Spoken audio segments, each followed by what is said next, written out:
My son slapped the table and looked me in the eye. Mom, you're going to pay the $300,000 my wife owes, or we're all going to sink together.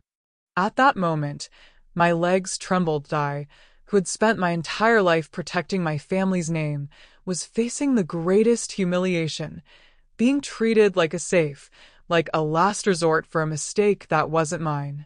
I swallowed back tears, but inside something broke that I didn't answer right away. I just thought, if I stay, they will destroy me. If I go, perhaps I will survive. And that night, without warning, I packed my bags and fled to Chicago, not to hide from the world, but to not tarnish my name either.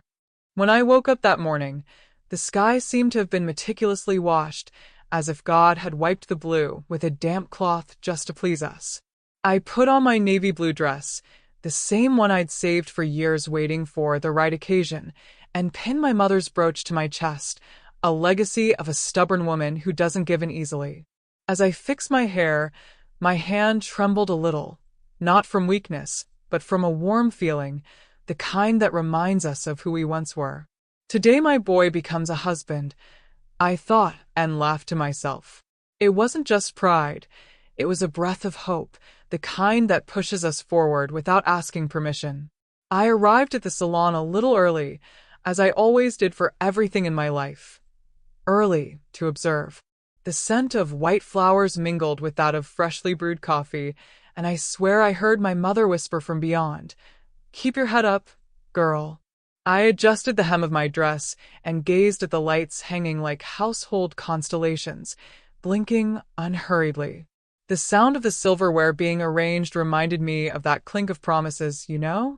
The music hadn't played yet, but an old bolero was already spinning in my chest.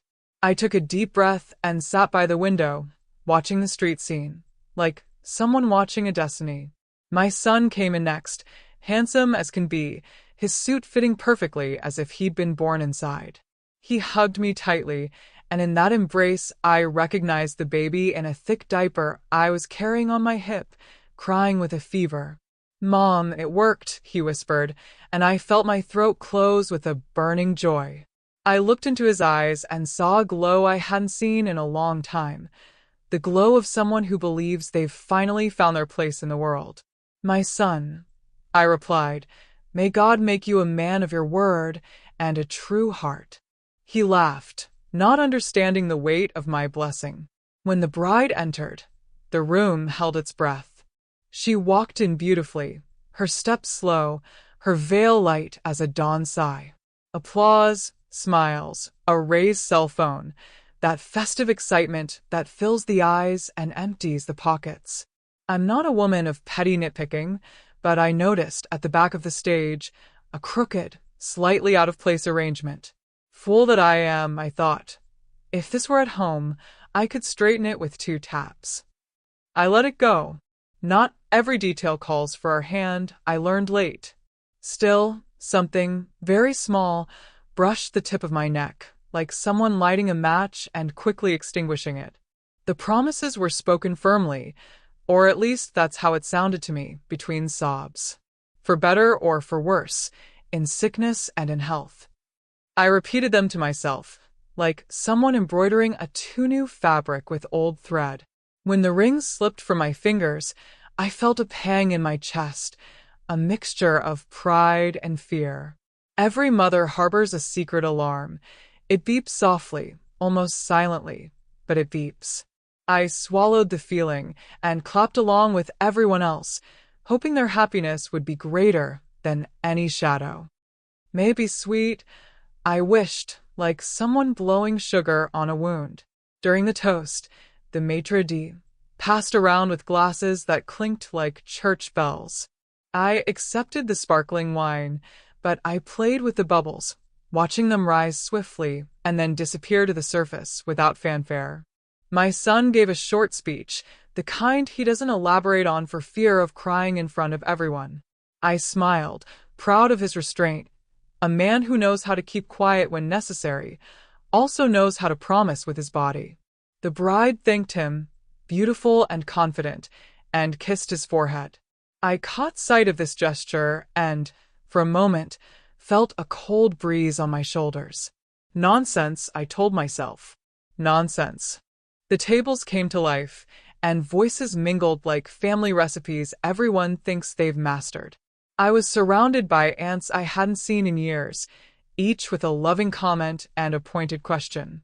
And the grandchildren, huh? I laughed elegantly, dodging like someone dancing an old school foro. Two this way, two that way, and no one stumbles.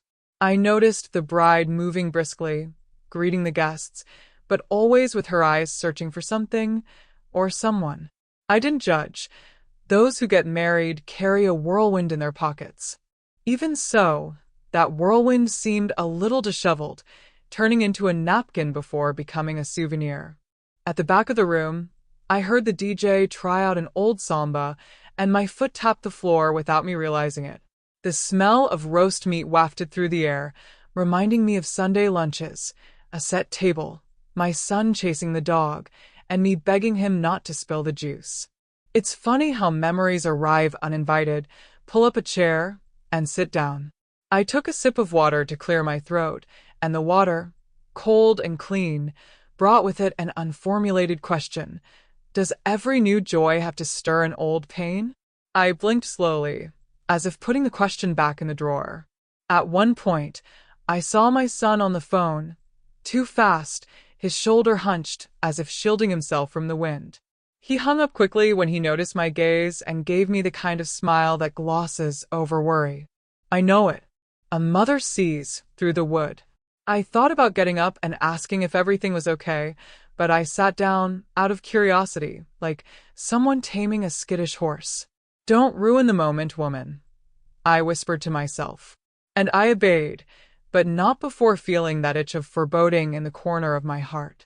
The bride and groom's dance began, and the room became a silent movie theater. Everyone watching a film only they could hear. I clutched my purse tightly, feeling the fabric tug at my fingers, an old sign of anxiety inherited from my grandmother. They twirled beautifully, but my son's laughter seemed a little late, like someone entering the song a little out of time and trying to catch up. I said nothing. Sometimes life starts a beat late, and even then it's samba. But when the song ended, I saw his eyes search mine for a second longer than usual. Near the end of the party, as the candles were silently melting and the room lost its volume, the bride disappeared for a few minutes. No one noticed right away except me, a mother's habit of counting heads even when everyone is grown up. My son returned to the table, straightened his tie, and let out a sigh I couldn't interrupt. I thought about picking up my coffee cup and saying something silly to lighten the mood, but I froze. The air grew a little heavy, like before the rain. And there, on the very edge of that moment, unbeknownst to me, the first crack opened, as thin as a hair. When the final congratulations were said, and the waiters cleared away the plates with the delicacy of someone shattering a dream, I took my son's arm. "It'll be okay," I said, not quite sure what I meant, but knowing that a mother lends certainty, even when she doesn't have it. He kissed my forehead and promised to call me the next day. Promises are easily made on a festive night. The hard part is seeing if they wake up alive the next day. I smiled. I held the brooch in the palm of my hand, as if sealing a pact, and I left the room, carrying with me a beautiful joy and a whisper I still couldn't name. The next day, I woke up earlier than usual, to that morning silence that seems to call for delicacy. I went to the kitchen to make my coffee, and the smell of the rising coffee brought back memories of when my son would study for tests, late into the night, and I'd leave a mug beside him like a guardian angel. I picked up my phone to send a simple message. "Did you sleep well?" And deleted it before sending it. Silly me, I thought it best to give it some space. Still, my hand remained still for a few seconds longer, as if my body knew what my mind didn't want to admit. Something didn't fit. Late in the afternoon, he called me. His voice was firm, but with an edge, a rough edge that hadn't been there the day before. "It's okay, Mom," he said quickly, like someone closing a window against the rain.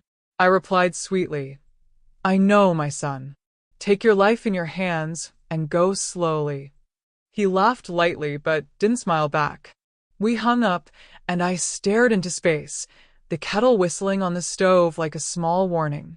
I tried to sweep the kitchen and sweep away the uneasiness, but the dust of doubt is a pest. It settles on us without asking permission. 2 days later, I ran into an acquaintance at the market, the kind who knows everything without asking. She commented on the party, complimented the bride's elegance, and in the middle of her compliment, she added a parenthesis. "I just found that phone call from him right at the toast curious." I pretended not to know, turning my head to the side like someone reading a product label. "Oh, work stuff," I lied with the naturalness of someone who's learned to protect their own. She smiled at the corner of her eye, tucked the information away in an invisible drawer, and continued on her way. I, who've always been good at reading subtext, understood. The city was listening. That same week, I needed to go downtown to sort out some old paperwork. I passed a shop window and saw my reflection, a woman with her hair tied up, a simple brooch, the look of someone who's learned to tell storms by the scent of the air. I took a deep breath and wondered almost aloud, did their joy come with a footnote in small print? It's ugly to think like that, I know. But experience makes us short-sighted for enchantment and short-sighted for danger. We only see what hurt. I touched the glass with my fingertips and promised myself I wouldn't create a ghost. A ghost, when fed, becomes a guest. Early Saturday morning, I woke with a restlessness in my chest, the kind of restlessness that doesn't ask for permission. I went to the window and listened to the distant sound of a garbage truck collecting garbage. The metallic clang hit me like a memory. The black bags, the discarded items, the hiding place of what we don't want to see. "Nonsense," I whispered and made some chamomile tea. As the steam rose, I had a fleeting image of the bride walking hurriedly behind the stage at the exact moment she disappeared. It was nothing, certainly nothing, but the image, like an old photograph, insisted on remaining. On Sunday, I decided to bring them a cornmeal cake, just an excuse to see the week's aftermath firsthand. I arrived quietly, rang the doorbell, and waited. She opened the door with a beautiful smile, but her gaze, her gaze was a little beyond mine, as if measuring the hallway behind a visitor. I went in, greeted my son, who appeared shortly after, and noticed a subtle squeeze in the hand he gave me. It's nothing to those who don't know, but to a mother it's a warning. "I brought cake," I said. "Sweeten what's missing." He swallowed hard, as if he needed sugar and air. We sat at the table. The coffee was strong, the china was impeccable, the tablecloth was new. Good things often disguise flaws, I know. I've covered many a table this way. We chatted about trivialities, the moon, the traffic, the neighbor who planted rose bushes. At one point, he asked the same question twice in a short interval, as if his mind were crossing a swollen river. I answered patiently, one step at a time, and noticed that the bride was squeezing the rim of her cup as if holding the reins of her own wrist. The silence between one sentence and the next was a second longer than it should have been. Silence says more than words. I left the cake, kissed them both, and walked slowly downstairs, praying softly. At the gate, I found a folded piece of paper, an advertisement perhaps. I picked it up reflexively and read, "Credit regularization, discrete solutions."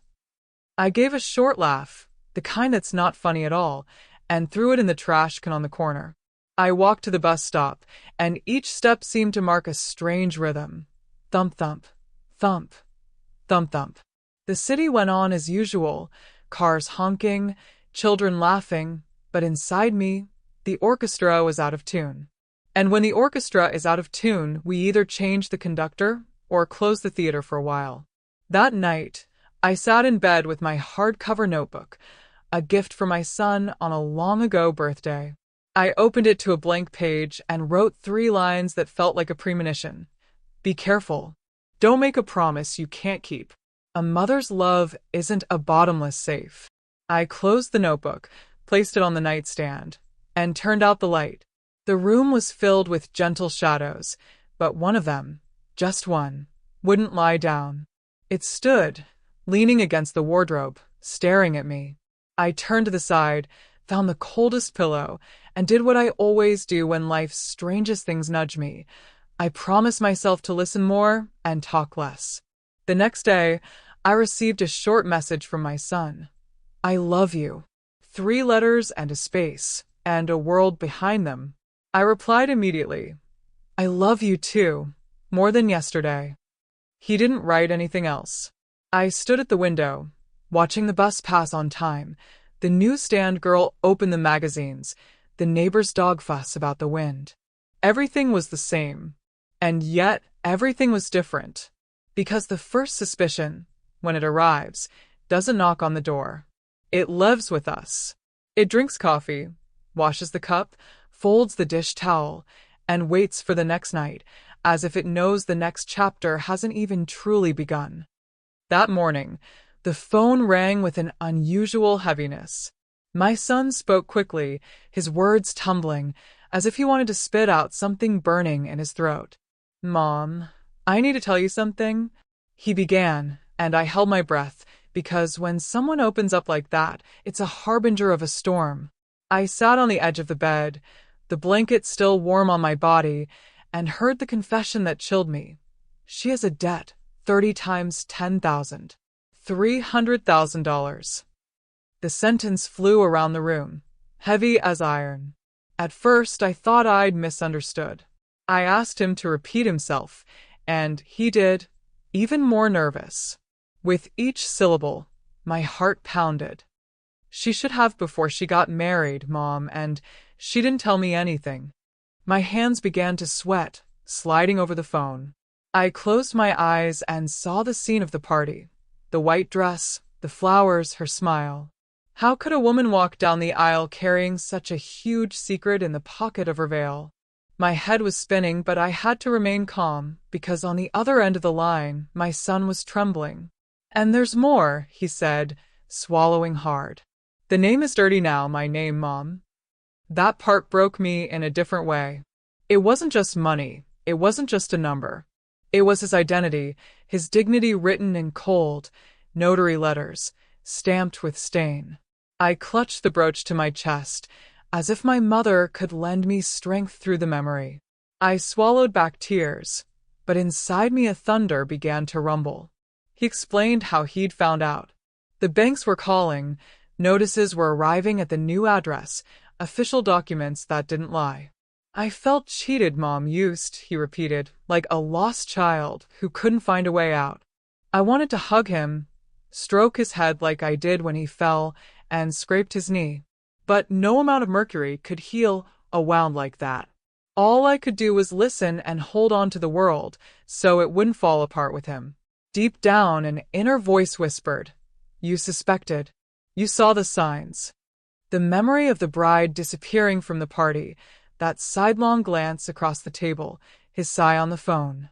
It was like putting together a puzzle late, with pieces scattered across the floor. I blamed myself for not having persisted more, for having remained silent in the face of the silences. But can a mother stop a wedding? Could she have avoided this fate? Questions that have no answers, but hurt just the same. His silence after the revelation was even crueler than words. It was as if he expected me to say something life-saving, a magic phrase that would solve $300,000 in half a dozen syllables. I didn't have it. I only had the weight of age, the experience of someone who's seen fortunes turn to dust and swears they'll turn to dust too. I took a deep breath and said what I could. Let's think calmly, my son.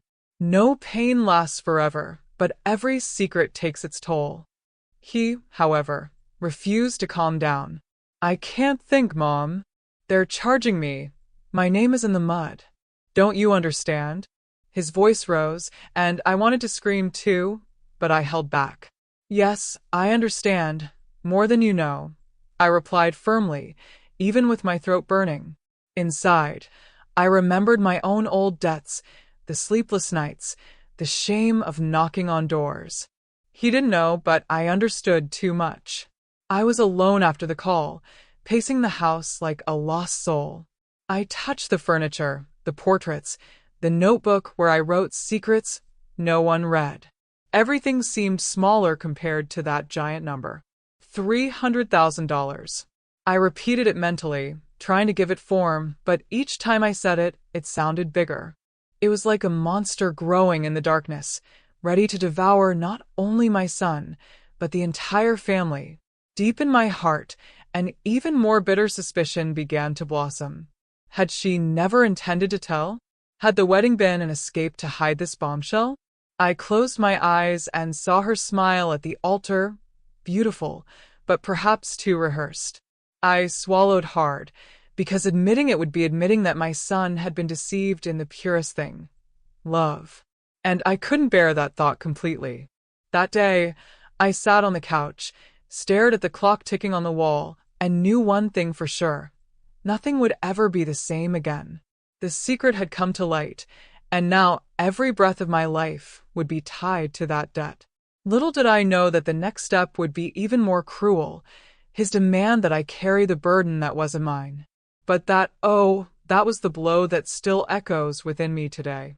When my son told me his name had been tarnished, I felt a chill run down my spine, as if someone had opened a window in the dead of winter. A name, my daughter, a name is more than a word on paper, its dignity written in letters that cannot be torn. I myself spent my life caring for mine, keeping it clean as if it were a linen tablecloth saved only for special occasions. Knowing his was now tarnished brought a lump to my throat that wouldn't go away even with water. He came to my house a few days later, his face haggard, his beard unshaven, and his eyes sunken. "Mom, I can't sleep," he confessed, slumping in the armchair as if he no longer had bones to support his body. I opened the window to let in some air, but it seemed like not even the wind dared to move between us. The silence was so heavy that we could hear the wall clock ticking like a gavel in court. And in a way, that was exactly what it was. An invisible trial had already begun. The bank called again. They said if I don't pay, they'll block my cards, my credit, everything. He spoke softly, almost whispering, as if even the walls could spread his shame. I didn't know whether to hug him or shake him, because inside me, love and indignation danced a strange waltz. I thought of all the dreams he'd had, starting his own business, buying a bigger house, and now each one was buried under the same figure, $300,000. The most painful part wasn't the value itself, it was the weight of others' gazes. They're already talking about it, mom, colleagues, neighbors, even family members. Gossip, which always travels faster than good news, was already rampant in the hallways. His reputation, built with so much hard work, was now fodder for sharp tongues. I clenched my fists and nearly rose from my chair, overcome with rage. Nothing hurts me more than seeing my son crushed by comments from someone who never helped in the slightest.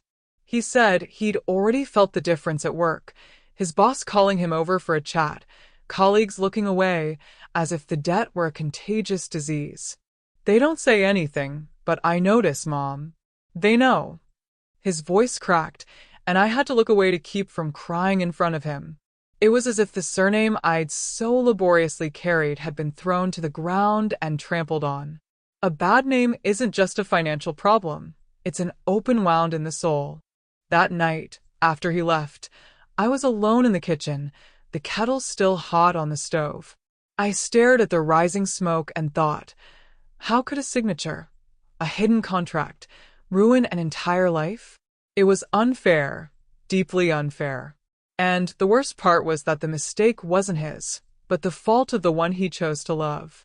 Love is beautiful, but loving wrongly, loving wrongly can cost you dearly. Over the next few days, I began to notice his transformation. His easy laugh disappeared, his back became more hunched, and even his gait seemed heavier. The boy who once raced down the street on his bike now shuffled his feet, as if carrying invisible chains.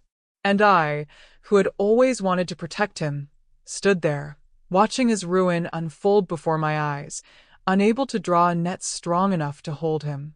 Sometimes I found myself wondering if he was exaggerating, if it wasn't just a passing scare.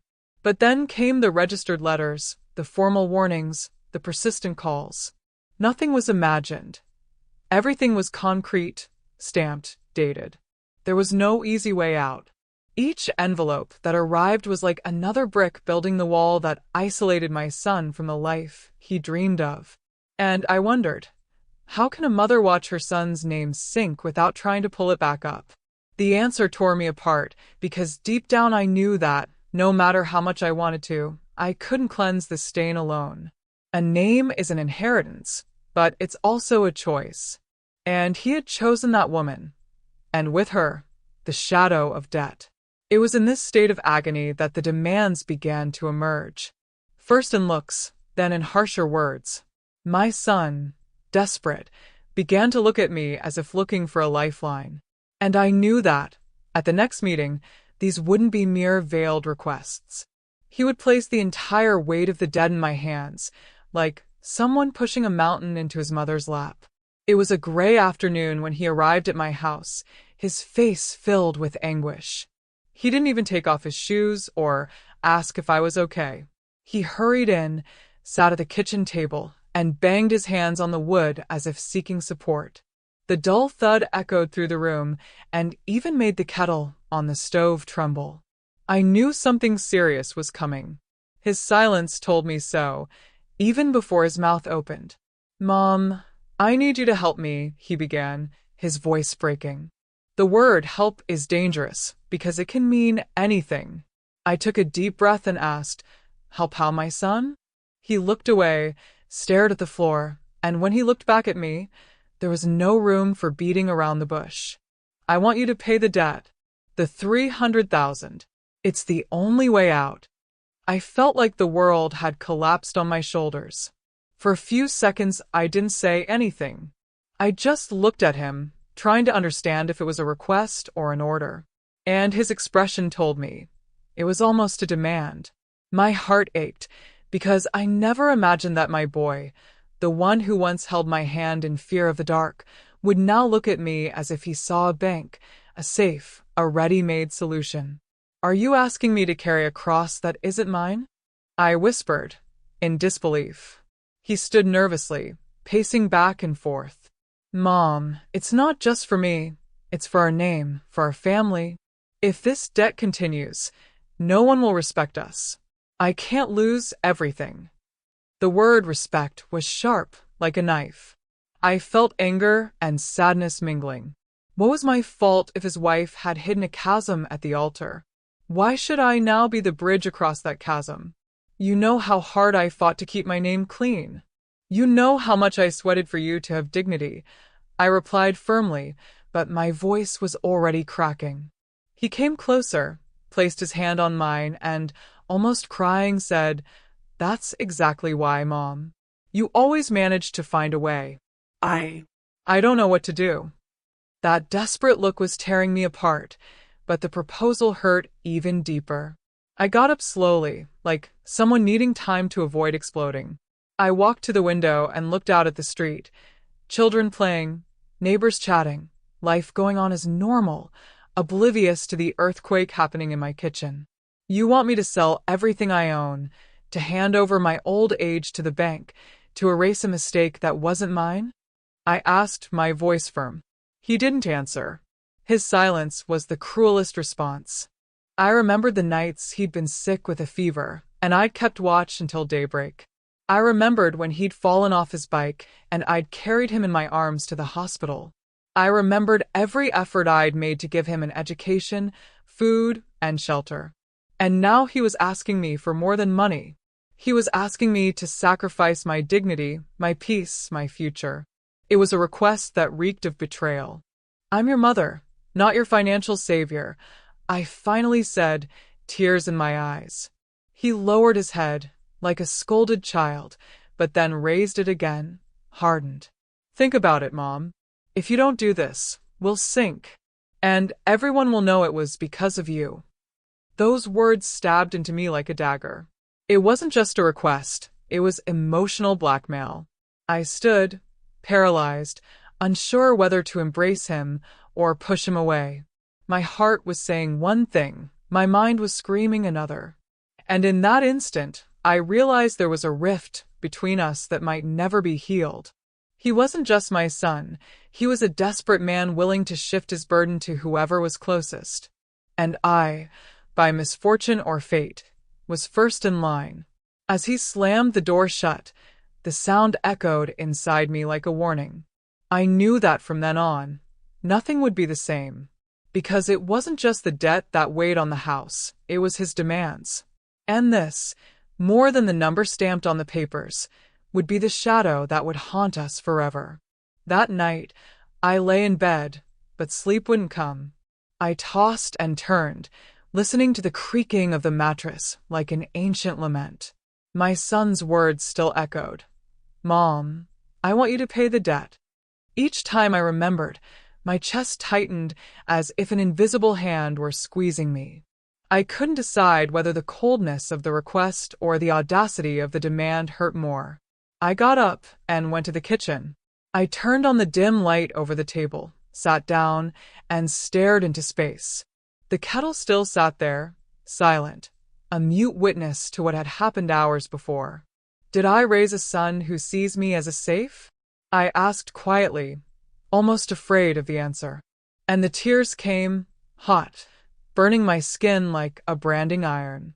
Indignation grew within me, throbbing like a drum. I remembered every sacrifice I'd made, every sleepless night to ensure a better life for him. And now, instead of protecting me in my old age, he was demanding I sacrifice myself again, this time for someone else's mistake. It's not fair, I repeated to myself like a mantra. And the more I repeated it, the more my anger grew. I felt a strange mix, a mother's love and a woman's rage. Love told me to embrace it, rage told me to shut it out.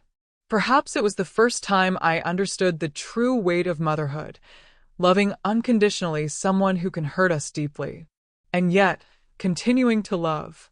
But loving isn't synonymous with self-denial, and this truth pulsed through me strongly. I got up and went to the bookshelf where I keep old portraits. I picked up a photo of him as a child, holding my finger with his tiny hand. "What happened to you, my son?" I murmured. That boy with the easy smile and pure heart seemed distant, as if he'd lost his way. I myself felt an emptiness, a kind of mourning, because I realized that my son would never return. Suddenly, an old memory came back. My father, sitting at the table, repeating the same phrase over and over. "Debt isn't inherited, character is." That was what hurt me so much. He wanted me to inherit a burden that wasn't mine, when all I'd ever wanted to leave behind was character, strength, and dignity. I clutched the photo to my chest and promised myself I wouldn't let my name drown in the mud of others. As the dawn wore on, I began to hear imaginary footsteps in the hallway, as if the house echoed my anguish. I got up, checked the doors, looked out the window. The street was quiet, but inside me, it was war. Every heartbeat felt like a protest. No, no, no. The indignation was so great that it turned even silence into a scream. I knew I had to take a stand, or he would eventually believe he could push me over the edge. I returned to the table and wrote a few words on a piece of paper. "I am not responsible for what is not mine." I looked at that simple phrase and felt a kind of relief, as if it were a reminder to myself. I folded the paper and tucked it into the pocket of the dress I would wear the next day. It was my amulet against emotional blackmail, a way to remember who I was, even in the face of my own son's tears. I spent the rest of the night awake, talking to myself, to God, to the ghosts of my past. I prayed, I cried, I raged. With each prayer, with each sigh, I became more convinced that I couldn't give in. But along with this conviction came pain, the certainty that by saying no, I could lose my son forever. This was the true prison I was in. And so I woke up, with puffy eyes, a heavy body, but my heart full of fire. A fire of indignation that burned and, at the same time, kept me going. I knew this fire would still lead me to an unexpected decision. A decision that would change not only my life, but the entire history of our family. The following Sunday was marked by an impromptu meeting. I hadn't planned anything, but my son and his wife showed up, both tense, as if bringing a storm into the room. I sat in the armchair, adjusted my shawl around my shoulders, and tried to remain calm. But his first sentence was enough to shatter the peace. "Mom, we need to talk about the debt again." The word debt sounded like thunder inside my house, shaking every corner. The daughter-in-law was silent for a few seconds until, with a defensive tone, she said, "I didn't want it to be this way, but I had no choice. If I told him earlier, he wouldn't have married me." I stared at her, and I swear my soul trembled. How could anyone justify such a devastating secret with such a simple sentence? I looked into my son's eyes, expecting him to be equally outraged, but I saw only a man torn between love and despair. "So you chose to deceive me?" he retorted, his voice already altered. She quickly responded, "I just wanted a chance to start over. Don't you understand?" It was at that moment that my blood boiled. I slammed my hand on the table and said firmly, "A new beginning isn't built on lies, my daughter, and even less so on ruining the lives of those who trust you." The silence that followed was more cutting than any scream. My son tried to calm things down, but his own voice trembled. "Mom, I don't know what to do. I love you, but I can't carry this alone.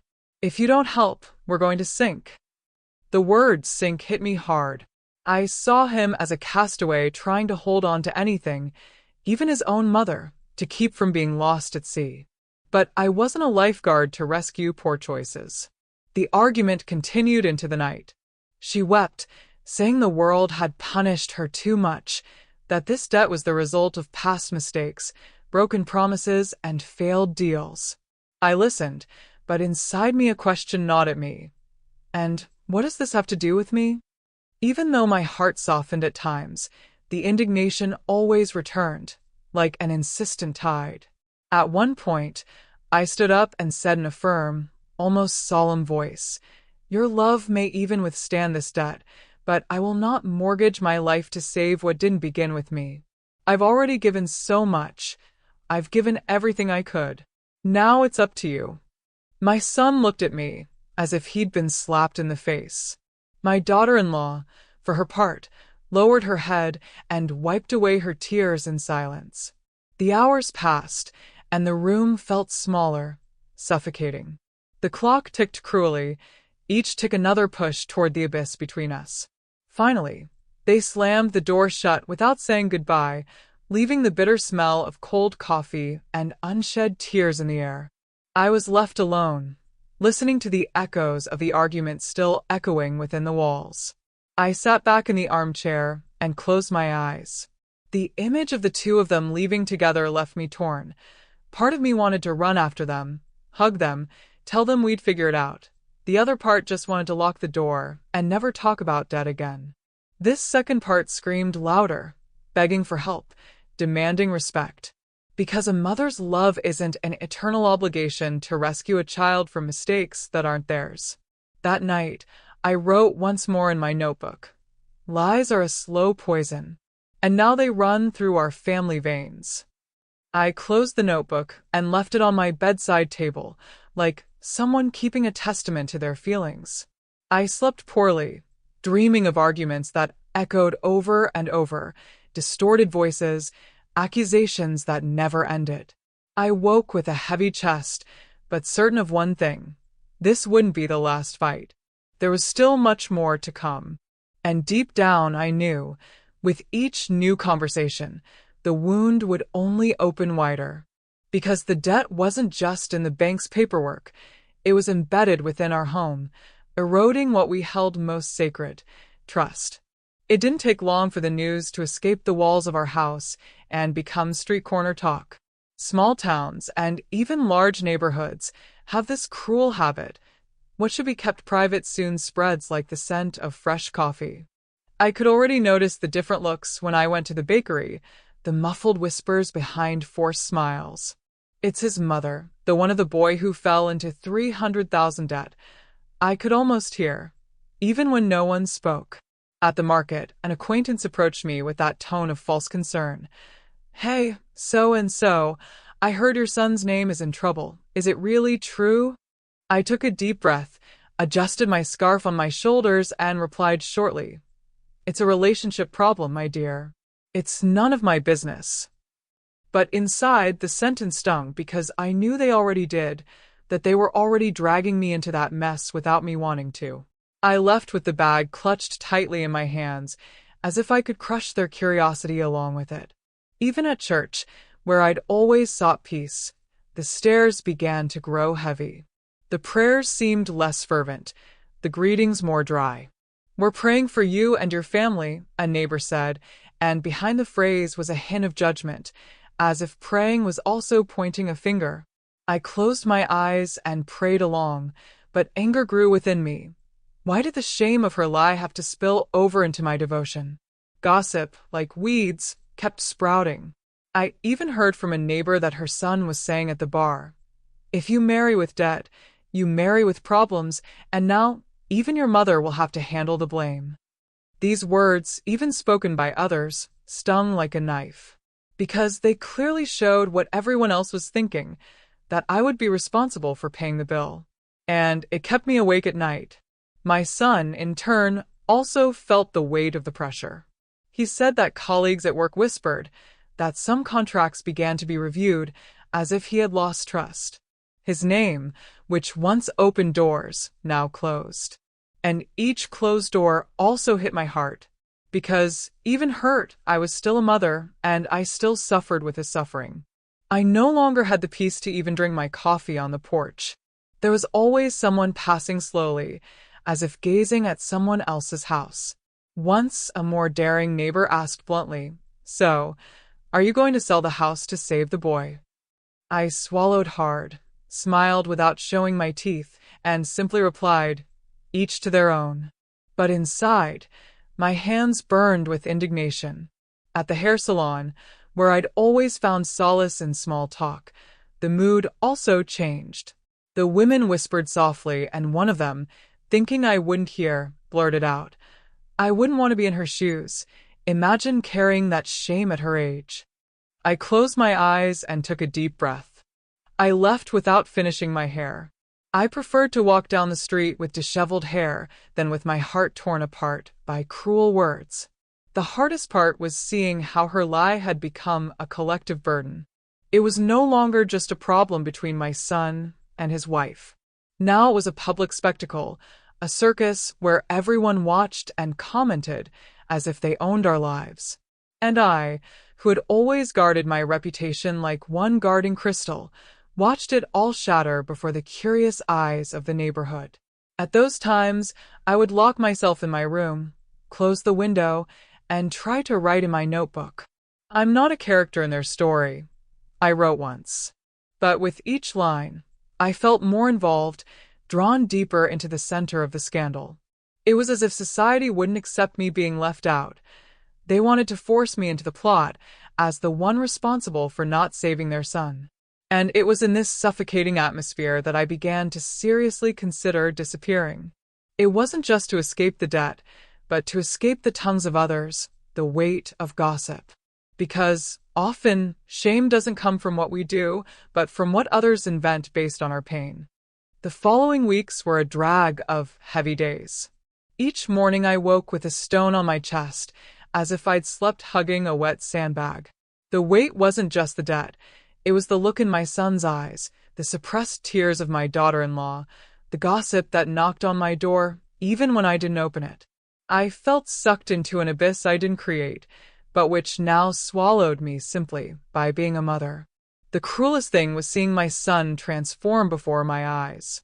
That cheerful man who had plans, who talked about starting his own business, was withering.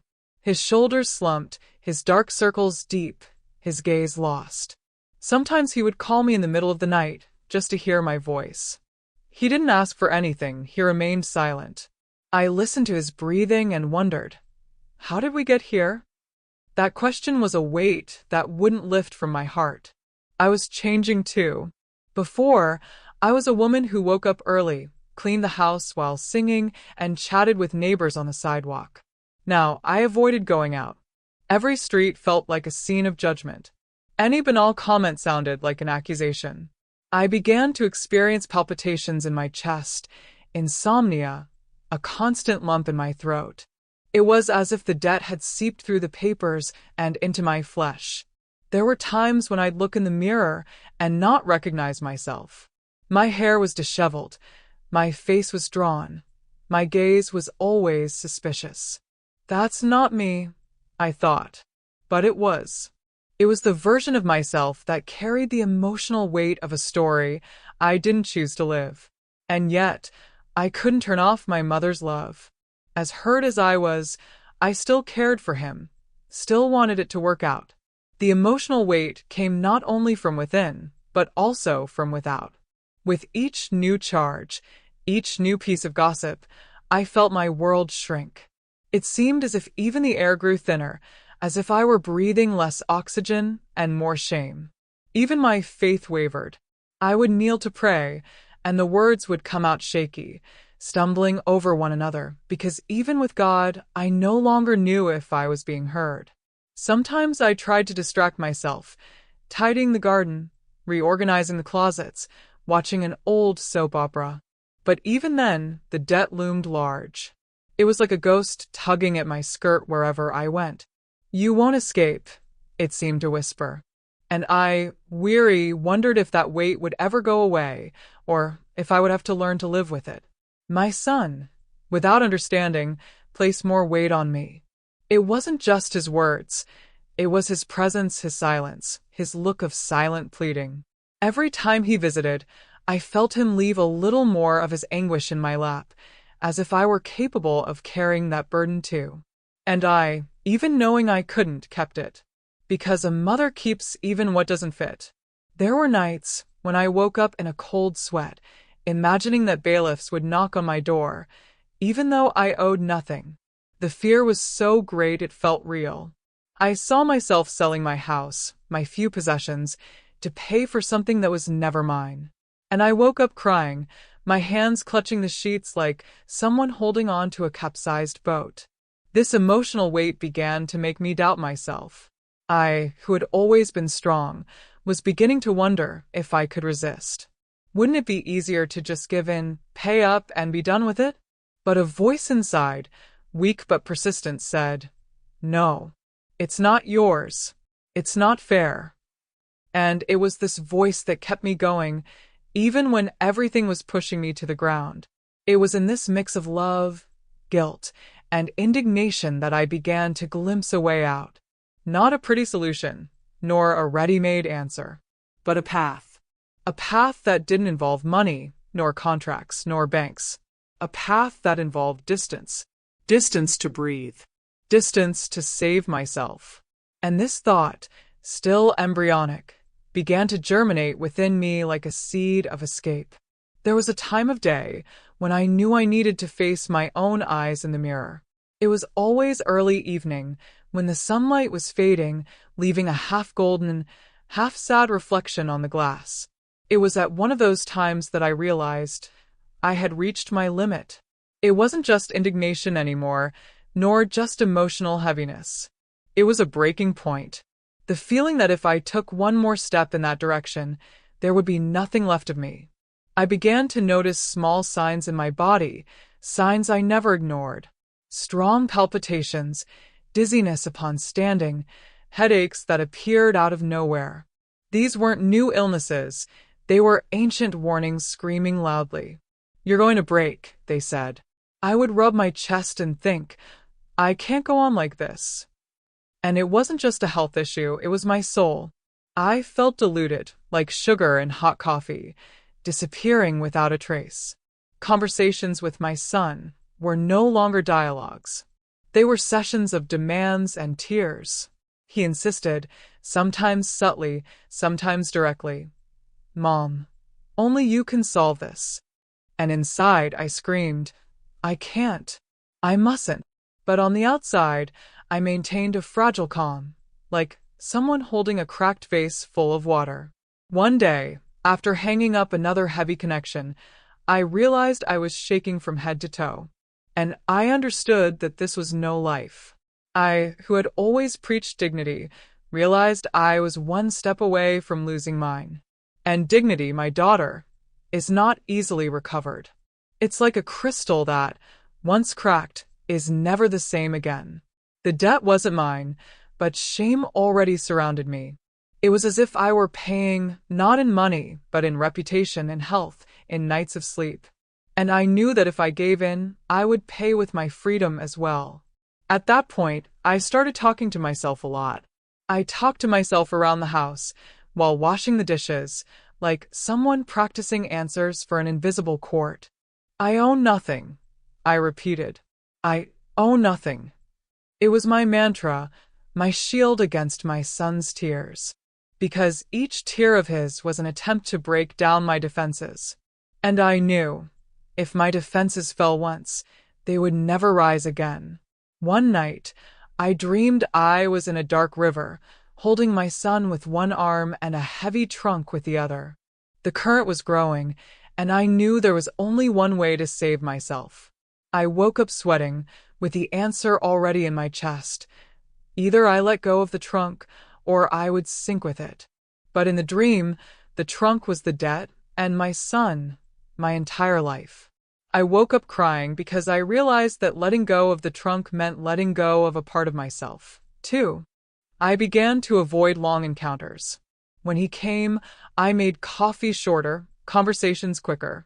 Not because I didn't love him, but because I didn't have the energy for more confrontation. With each visit, he seemed to bring not only his body, but also the weight of $300,000. And I felt increasingly suffocated, like a windowless room. This suffocation told me, you need to act before you disappear. I knew that if I didn't set a limit, I would eventually give in. And giving in would mean losing not only my money, but my old age, my peace, my history. Because I had built everything with effort, brick by brick, to live peacefully in my final years. I wasn't going to throw it away for a mistake I didn't make. This certainty began to grow within me like a silent flame. I wrote in my notebook, in large letters, I am a mother, not a martyr. I stared at the sentence like someone staring at an emergency exit map. It wasn't just a reminder, it was a decision in disguise. I could already sense something was about to happen. Something I would have to do to save myself. I didn't know what yet, but I knew it would involve distance. And that night, when I closed the notebook, I felt a strange peace. It was the peace that comes before change, that calm sea before the storm. I was determined. I would protect my name, my health, my dignity, even if it meant breaking up with my own son. I didn't have the plan ready yet, but the line had been drawn. And once drawn, I knew I wouldn't back down. The decision didn't come overnight. It grew inside me like a silent root spreading underground. I woke up earlier and earlier, staying in the kitchen without turning on the light, listening only to the street noises. The garbage truck, the church bell, the neighbor opening the gate. Everything seemed normal from the outside, but inside me, a secret began to form. I needed to leave. Not out of cowardice, but for survival. I started thinking about my savings, the small reserves I had hidden away, selling a few things I wouldn't miss. It wasn't much, but it would be enough for a discreet start. I spent the night doing math in my head, remembering the places I'd been, the cities where I could get lost among strange faces. Chicago came to mind like a distant memory. I don't know if from a movie, a book, or some ancient story. A big, cold, bustling city. The perfect refuge for anyone who wants to disappear. Over the next few days, as my son continued to make increasingly desperate calls, I mentally plotted my plan. First, I would distance myself from the neighbors and the street corner chatter. Then I would gather my documents, some money, and simple clothes. And finally, I would disappear without a trace. It was a painful plan because it meant cutting the invisible cord that had always connected me to him. but it was the only way to preserve what little remained of me. Every time I tidied a drawer, I mentally sorted out what to take. A warm coat, my mother's brooch, my notebook. Things that held no value to others but held value to me. I even chose my shoes carefully, considering the cold of Chicago's wide streets. It was strange. As I folded clothes, I felt a mixture of fear and liberation, like someone packing a suitcase for a trip they haven't told anyone about. At night, I rehearsed excuses, as if I were writing a letter I might never deliver. I need to take care of my health. I'm going to visit a distant cousin. I'm going away for a while. But no justification seemed enough to soothe the guilt that grew along with the plan. I wasn't a fugitive. I was a mother trying to salvage what she could of her own life. And still, the guilt gnawed. I began to avoid direct encounters with my son and daughter-in-law. Each visit risked my disguise being blown. I became more succinct, more evasive, with short answers. When he asked if I was okay, I smiled with my eyes downcast. Yes, I am, my son. But inside, my suitcase was almost packed. I was already living half here, half there. I also began to pay closer attention to details.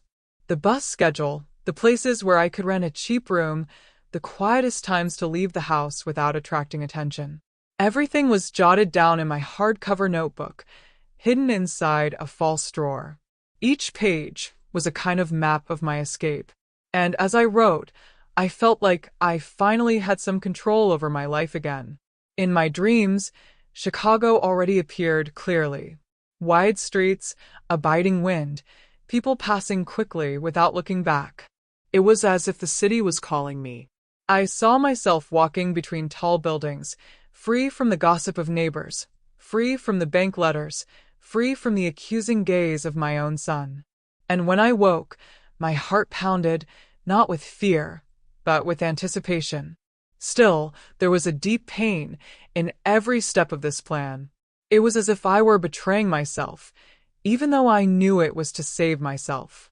Because a mother doesn't run away from her child, a mother doesn't abandon one. At least, that's what I'd always believed. But life has shown me that sometimes true love also knows how to walk away so as not to lose itself entirely. This was the truth I tried to swallow silently. Deep down, I knew. Once the plan was complete, there would be no turning back. I would cross an invisible line between the woman who had always been available and the woman who had finally chosen herself. And that choice, as liberating as it was, felt like a farewell. A farewell I didn't yet know how to say, but which already weighed on my chest like a suitcase too full to carry. When I finally bought the ticket, my hands were shaking so badly I could barely enter the information on my phone. It was a rainy morning, and the sound of the drops hitting the window seemed like an ironic applause for my decision. I didn't tell anyone. I took the bus to the airport with a discreet suitcase, my brooch hidden in my inside coat pocket, and my notebook clutched to my chest. As the bus rumbled down the road, I felt my heartbeat change, as if each kilometer were a severed cord connecting me to this place. Arriving in Chicago was a shock to my senses. The cold wind on my face shook me from my torpor.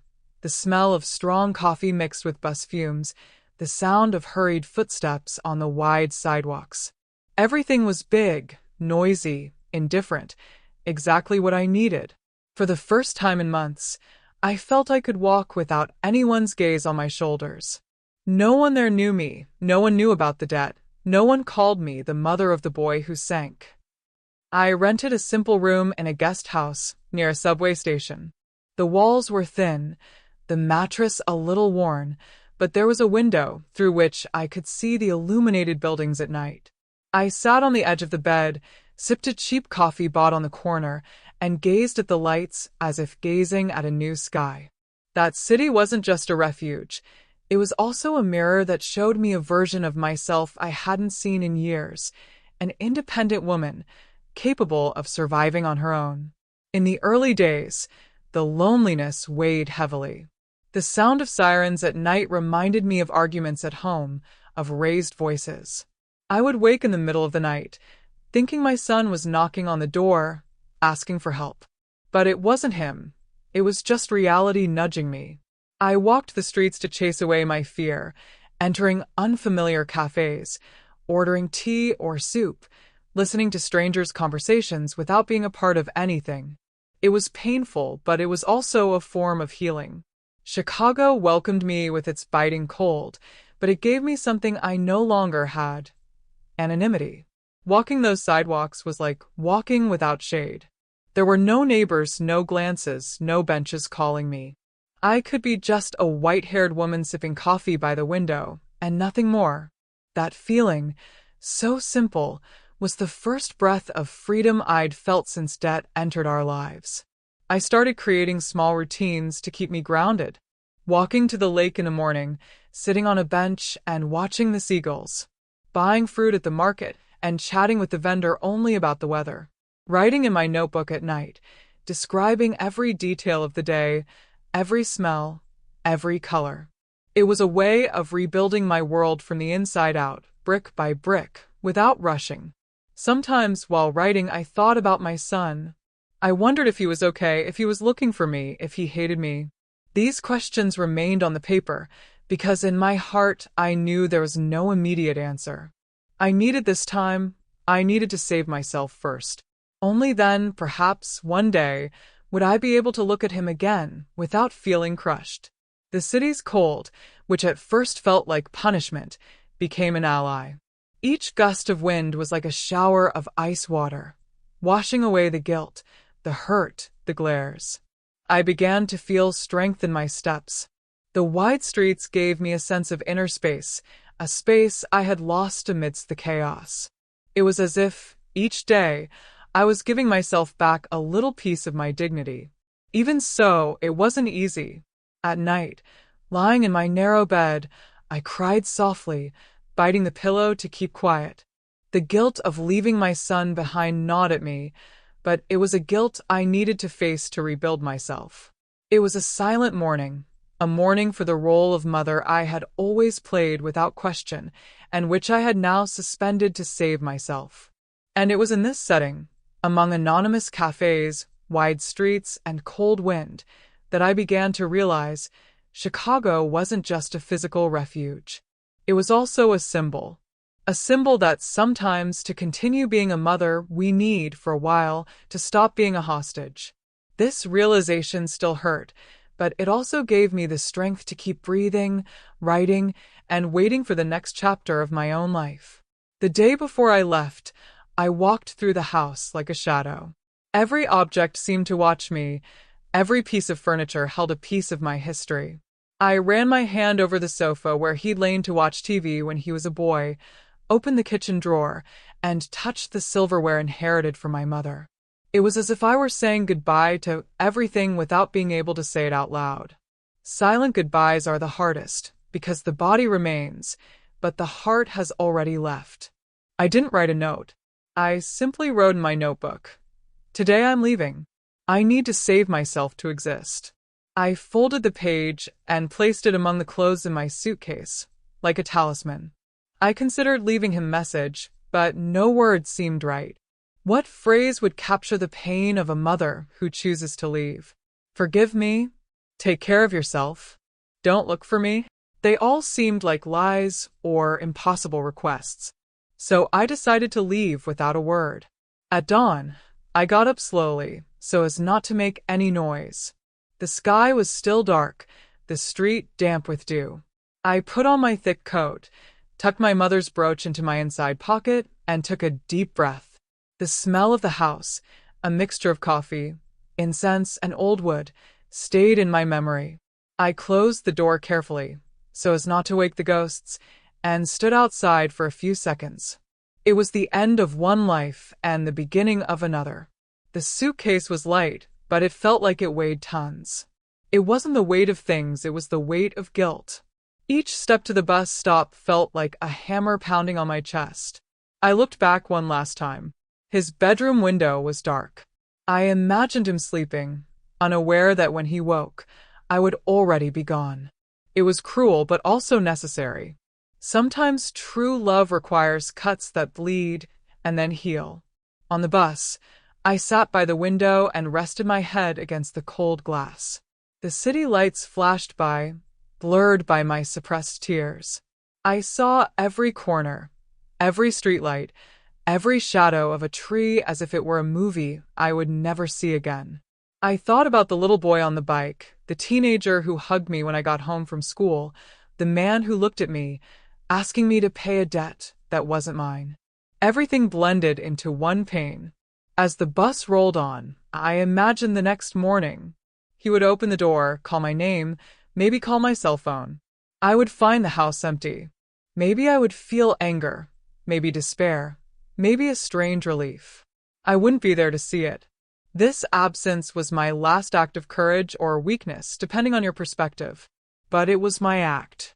At the airport, the sound of suitcases rolling on the floor and announcements on the loudspeaker left me dizzy. No one knew who I was. No one was looking at me. It was as if I had suddenly become invisible. This invisibility was both painful and liberating. I took my ticket with cold hands and sat on a bench, watching the hustle and bustle, trying to imprint that moment in my memory. With each passing minute, I felt a piece of my old life slipping away, like an old videotape rewinding. I thought about going back several times. All it took was a phone call, a step out of the airport. But an inner voice said, "If you don't go now, you'll never go." This voice wasn't cold or harsh. It was firm, like a mother speaking to herself. When my flight was called, I slowly stood up, took a deep breath, and walked to the gate. The airport lights shone like artificial stars, guiding me to an uncertain destination. I didn't know what awaited me in Chicago, but I knew what awaited me if I stayed. The end of myself. And between ending and starting over, I chose to start over. At that moment, without applause or witnesses, I said my silent goodbye. I didn't wave goodbye, I didn't text, I didn't look back as I boarded. I simply boarded the plane with a heavy heart, but with one certainty. Sometimes, the greatest act of love is to walk away so as not to be destroyed along with it. The next day, as the plane crossed the sky, leaving everything behind, I imagined the scene unfolding at home. My son waking up, calling my name, going to the kitchen, and finding only silence. The kettle empty, the coffee without aroma, the chair where I used to sit still cold. No letter, no note. Only absence filling every room like an echo. I could see his expression, first of strangeness, then fear, then anger. They say it's absence that reveals the value of a presence. And in that moment, I knew my departure would fall upon them like a bombshell. Not just upon my son, but upon his daughter-in-law, the neighbors, the entire family. His mother ran away. I could already imagine the comments.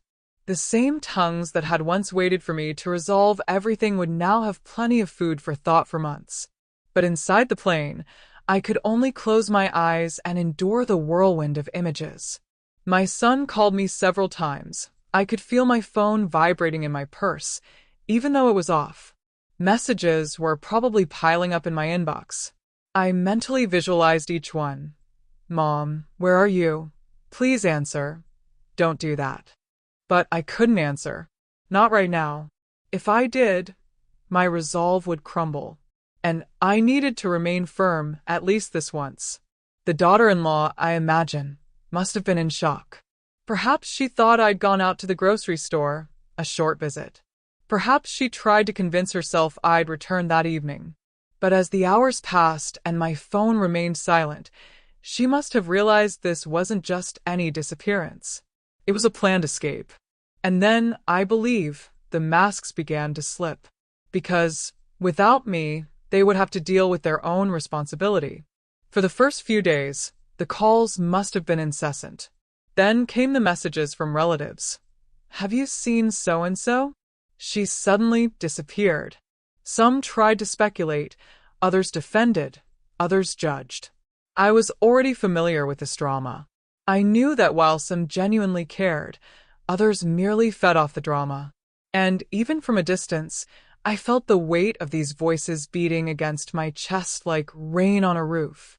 I imagined my son pacing around the house in anger, kicking chairs, asking, "How could she do this to me?" I pictured his face, the same one I'd kissed so many times as a child, now distorted with frustration. That image tore me apart.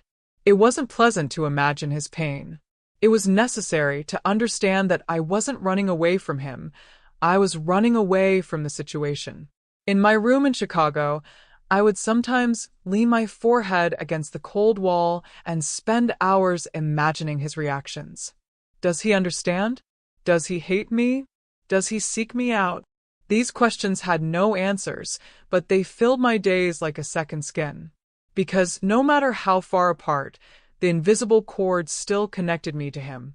The neighbors, I knew, would do what they always did, make comments. She ran away to avoid paying. She left because she was guilty. Some would even say I'd smuggled money, that I was complicit. That was the price of my decision, letting them make up stories. But I'd prefer 1,000 made-up stories to a single true story of self-destruction. The family, likely divided, would be at a loss for words. Some would condemn me, others would silently understand. I wasn't there to explain anything. And that hurt, because I'd always been a woman who looked people in the eye and spoke the truth. But this time, there was no way to explain without destroying my choice. The leak needed to be complete to work. And it was with this mixture of relief and guilt that I spent my first days away. Relief at being out of the eye of the storm. Guilt at imagining the chaos I'd left behind. But I took a deep breath and repeated, "They're going to have to learn to cope without me. They're going to have to fend for themselves." This was my daily prayer, more painful than any psalm. The first few days in Chicago were a mixture of relief and vertigo. I woke up early, but not to make coffee for anyone. I woke up to listen to myself. The rumble of buses outside was constant, a background music that reminded me I was far away, anonymous, invisible. In that city, I could walk the streets without anyone calling my name, without anyone looking at me with pity or pressure. This freedom hurt and healed at the same time. I rented a small, light-walled room with a narrow bed and an old wardrobe. It wasn't luxurious, but it did have a window overlooking an alley where a restaurant unloaded boxes in the morning. The smell of fresh bread mixed with smoke woke me every morning. I would sit on the edge of the bed, look out the window, and think, nobody knows about the debt here. Nobody knows about me here. I'm just another woman living. To keep from going crazy, I created a routine. In the morning, I'd walk to a nearby cafe and order chamomile tea, the same one I made at home on difficult nights. I carried a notebook in my bag and wrote about every detail, the color of the sky, the sounds of the subway, the hurried faces.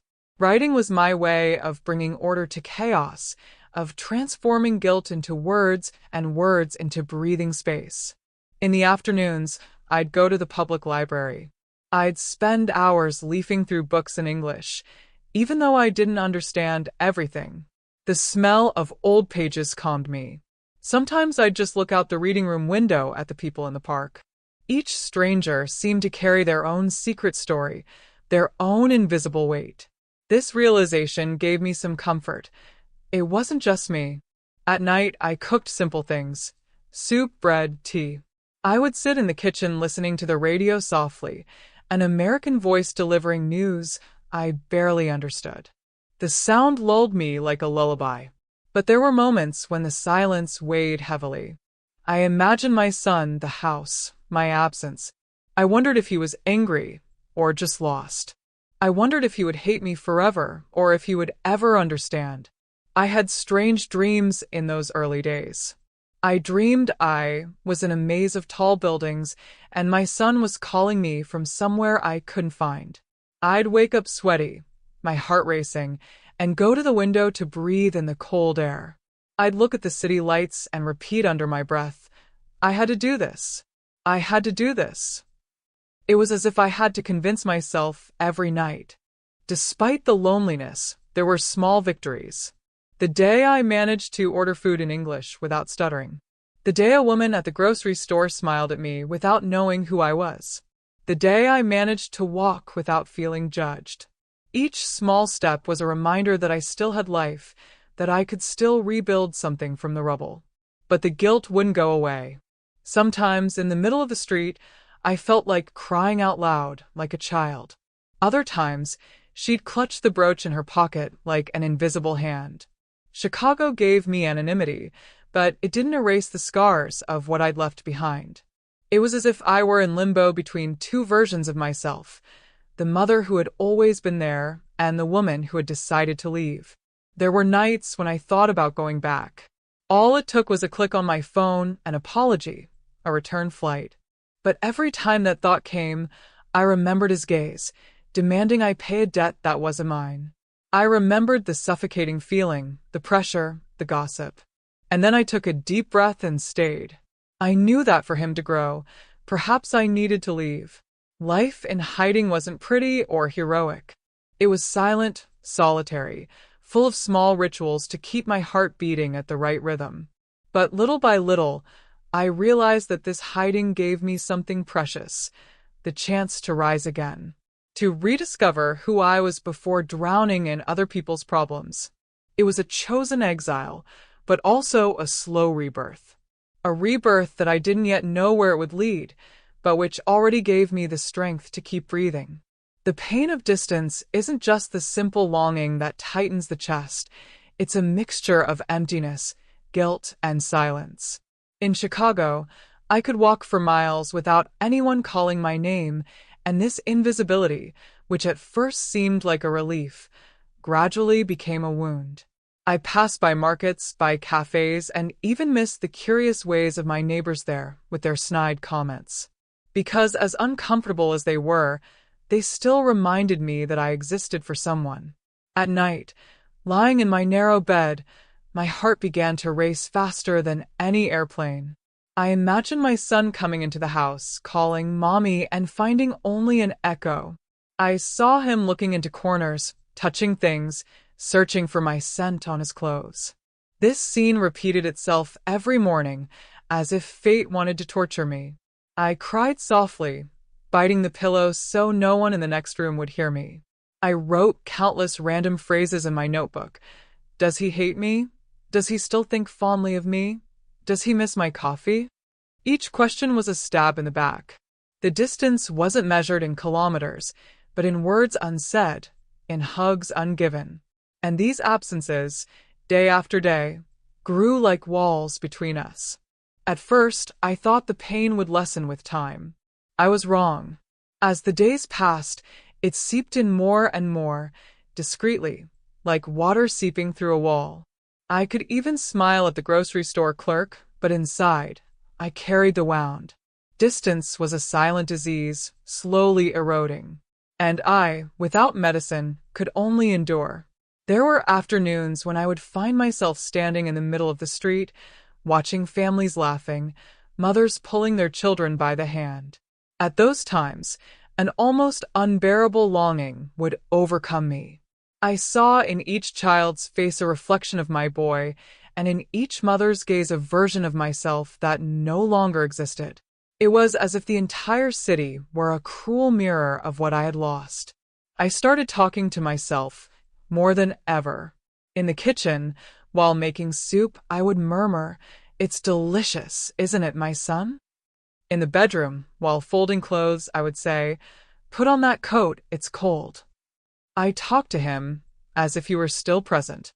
It was the only way to bear the emptiness. But at the same time, this illusion hurt me even more because it reminded me that he wasn't there. The pain of distance also manifested itself in my body. My chest felt tight, my hands sweated, and sometimes I felt short of breath. It was as if the Chicago air couldn't fill my lungs, which still yearned for the smell of home. I tried to pray, but my prayers came out broken. God seemed distant too, as if he'd moved to the same address as my son. Even so, there were times when I found strength in my own pain. I told myself, "You're a way to protect yourself, not to run away from love." This phrase kept me grounded, reminding me that I hadn't abandoned my son, but rather a situation that was killing me. Still, separating the two was difficult, and the pain respected no logic. There was one night in particular that I'll never forget. I dreamed he was hugging me, tight, like when I was a child. I woke up with tears streaming down my face and a chill in my body. I spent hours sitting by the window, looking at the illuminated city, trying to believe that, despite the distance, there was still an invisible thread connecting us. A thread that not even $300,000, not even running away, could sever. And it was on this thread of longing, stretched to the point of almost breaking, that I continued living. Between tears and memories, I understood that the distance wasn't just geographic, it was also emotional. I had left to save myself, but each day I realized that the greater wound was not being by his side. And this wound had no easy cure, only time and the hope of a reunion. As the days passed, I realized I needed to put down on paper what was suffocating me. It wasn't enough to write in a notebook as I had been doing. I wanted to speak directly to my son, even if my words never reached him. That's how I started writing letters. Long letters, full of memories, unspoken apologies, advice, and even scoldings. I wrote as if he were sitting in front of me, and sometimes I even responded to my own lines, pretending to hear his voice. The first letter began timidly. "My son, forgive your mother.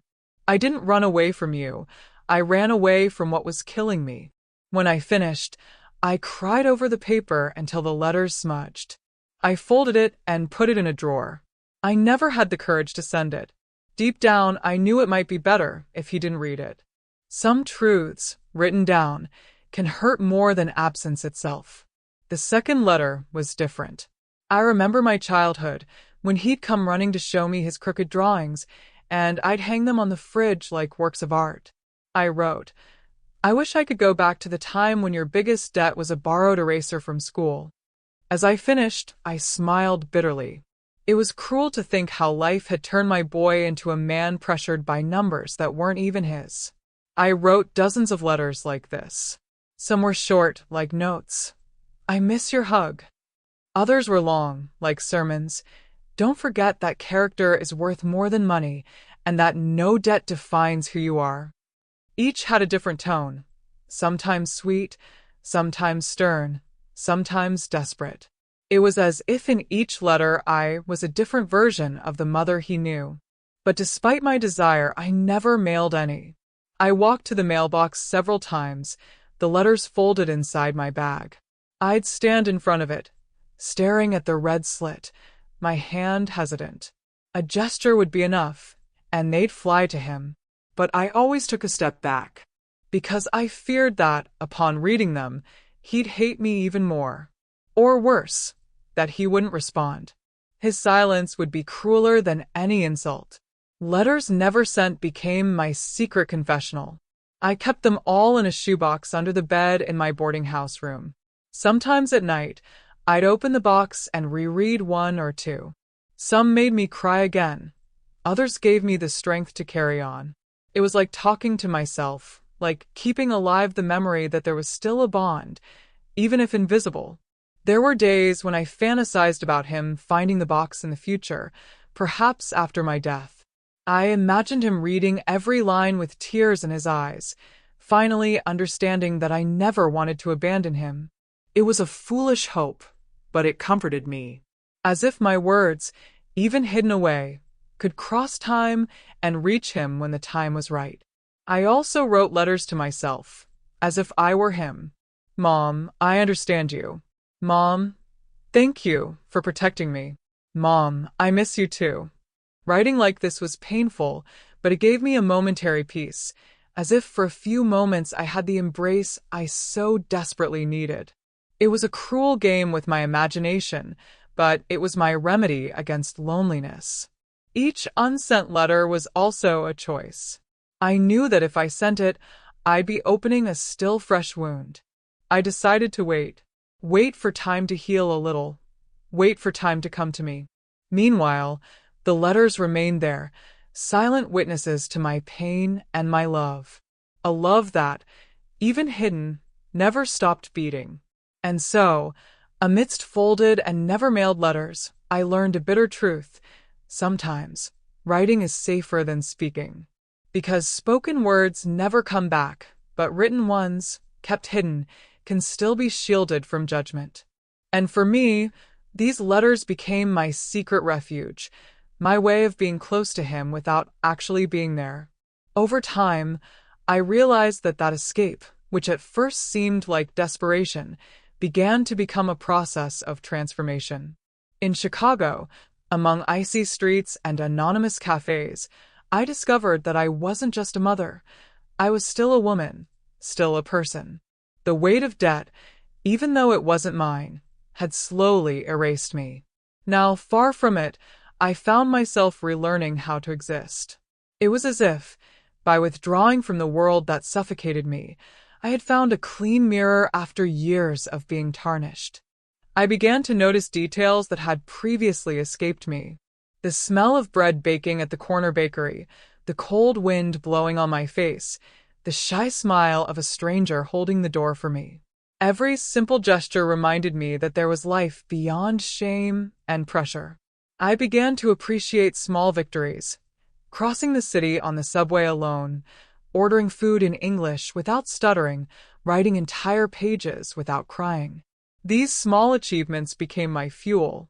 There were nights when I still felt broken, it's true. But little by little, the pain was no longer a chain dragging me down. It was just a scar, a living reminder of what I had endured. And in that scar, I began to see strength. I discovered that surviving is not the same as living, and that to truly live, I had to choose myself. This was the greatest revelation I had in that exile. I, too, deserved to exist outside the needs of others. I began to look at my past with new eyes. I realized that for years, I had carried responsibilities that weren't mine, that I had confused love with boundless sacrifice, that I had set aside dreams, desires, even my body, always in the name of being the perfect mother. And now, in that imposed solitude, I discovered the courage to say, enough. Love cannot be synonymous with self-denial. It was hard to admit, but liberating. The unsent letters also helped me in this process. Rereading my own words, I realized that, even unintentionally, I was writing for myself. Every piece of advice I gave my son was also a lesson I needed to hear. Don't let other people's mistakes define your life. Have the courage to follow your own path. Reading these sentences, I understood. I wasn't writing just for him. I was writing to save myself. It was during this period that I began to dream differently again. If before my dreams were of labyrinths and escapes, now they began to bring images of open sea, wide roads, and windows filled with light. It was as if my subconscious also began to breathe. And for the first time in a long time, I woke without my heart racing. There was still pain, but there was also hope. The transformation didn't erase my maternal guilt. It didn't erase my longing. It didn't erase my worry. But it changed the way I carried it all. If before it had been a burden that crushed me, now it was a suitcase I could hold in my hands without collapsing. It was still heavy, yes, but it no longer destroyed me. And this difference gave me a new strength, silent but firm. Some days, I even allowed myself to laugh. A stumble on the street, a clumsy conversation with the grocery store clerk, a TV show I couldn't understand, but still made me laugh at the absurdity of. These laughs were small, but they were signs that there was still life in me. It was as if I were watering a plant I thought had died, but which, deep down, was just dry and waiting for rain. I understood then that my escape wasn't just a geographical departure. It was a rite of passage.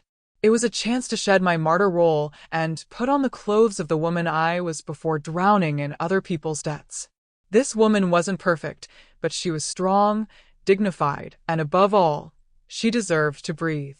This realization transformed me more than any previous decision. And in this transformation, I began to prepare for the next step. Because every internal change also requires a new external attitude. I still didn't know what it would be like or when, but something inside me already sensed I couldn't remain hidden forever. The internal transformation was just the beginning. The real challenge was yet to come. Looking back today, I know that my escape wasn't just an act of desperation, but a turning point. That decision left deep scars on both me and my family. I unwittingly became the mother who left without warning, the woman who preferred to save her own name rather than carry someone else's cross. Many never understood, others judged, and perhaps my son will never forgive me. But the truth is, if I hadn't left, I would have been lost forever. The legacy of my choice was the courage to say no. Throughout my life, I said yes to everything. Yes to sacrifices, yes to renunciations, yes to pain. When I finally said no, even to my own son, it was as if I had rescued the part of myself that had always been stifled. That hard, painful no was what kept me going. And that no is what echoes to this day as proof that sometimes loving also means refusing. I know my absence was an earthquake. My family must have been divided between those who called me a coward and those who silently understood. But this earthquake also shook structures that needed to crumble. My son had to learn, the cruelest way, that his choices have consequences. And my daughter-in-law, perhaps, understood that secrets kept at the altar can cost dearly.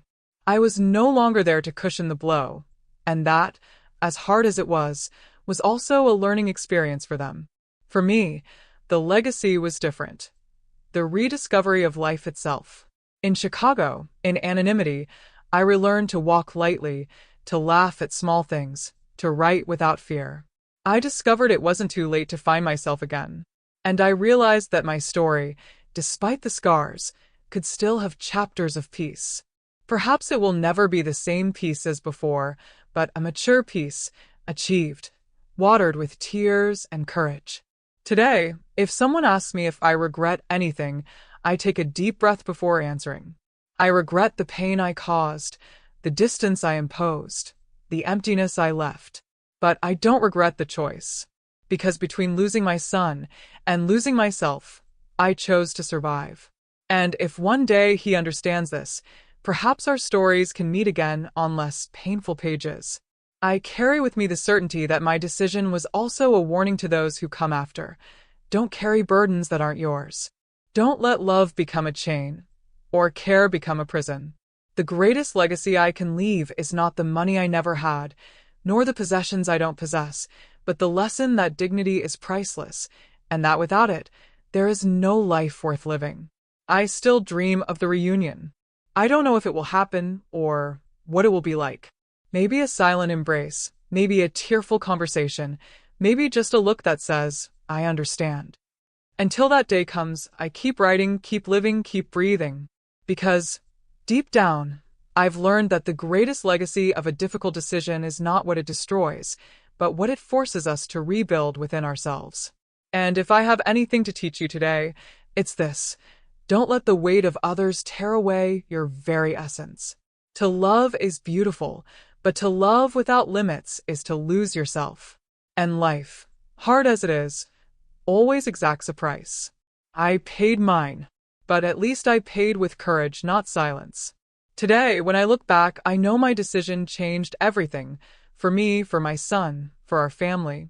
Running away wasn't cowardice, it was survival. But living with that choice also left scars no one sees. Sometimes I wonder, has he forgiven me yet? Will he ever understand that I didn't abandon him? I just refused to carry a cross that wasn't mine? And you, how far would you go for the love of a child? How far would you let the pain of others destroy your life? How many times have you said yes when you should have said no? These questions aren't just mine. They're for everyone who has ever had to choose between saving themselves or losing themselves to please. I don't have all the answers, but I've learned that love without limits becomes a prison, and that dignity is priceless. You can lose friends, lose family, lose reputation, but if you lose yourself, there's nothing left. And that's the greatest lesson life has taught me. Now I pass this story on to you, not as a perfect example, but as a mirror to reflect on your own choices. What would you do in my place? Would you stay and sink with me, Or would you have the courage to leave to save what little you had left of yourself? If this story touched you, please like, subscribe to the channel, and turn on notifications. Because no one escapes hearing truths like this unscathed, and I still have many more to share with you.